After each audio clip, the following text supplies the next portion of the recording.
Hi, this is John Kanellopoulos here in Athens, Greece.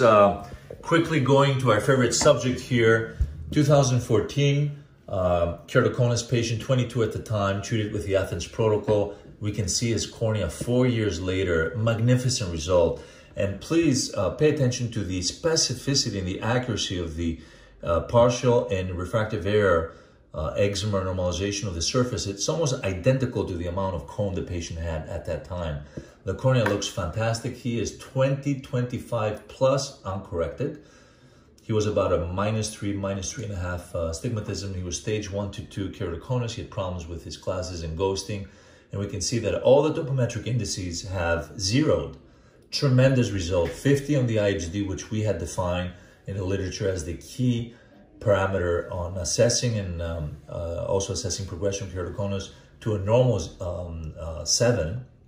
ISV from 57 to 11, and all the other topometric indices have normalized. And as far as his visual acuity in 2018, this is 4 years after the Athens protocol. He's a 20/25 on the right eye that we treated. The other eye is myopic, about a -3. Count fingers without glasses. With his correction, the -3, he is 20/20.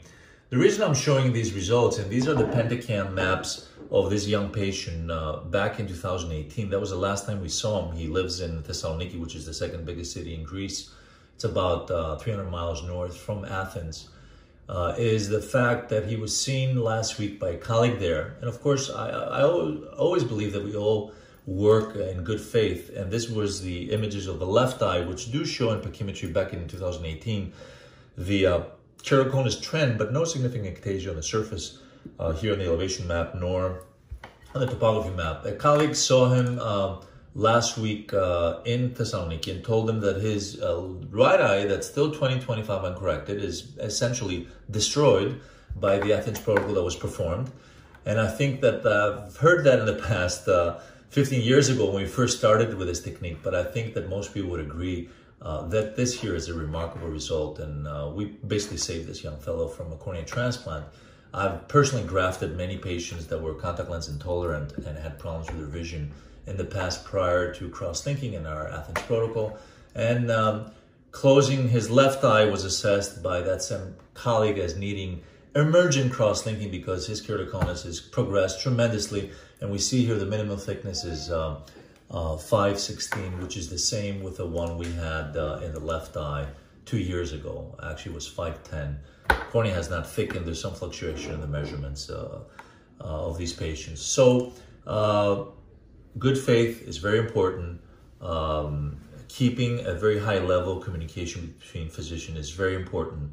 And understanding basic principles in keratoconus is also important as well. Of course, the advice here remains the patient should not rub his eyes because the fixed eye, the right eye, can progress, the unfixed eye can progress. And I can't bypass the temptation that if he's having problems with his -3 eye, and it has remained stable the last 6 years that we've been following this patient, he could perform PRK on this eye relatively safely. Whether we would or not use prophylactic cross-linking, meaning a half card 30 milliwatt flash cross-linking, is a good question. At 28, probably not. Certainly not if he was always 30 with such good thickness, over 500 microns. But again, I just wanted to run this case through you because it's a good example of how an excellent result seen superficially and not in detail can create confusion and give the patient and the physician the wrong impression. Thanks so much.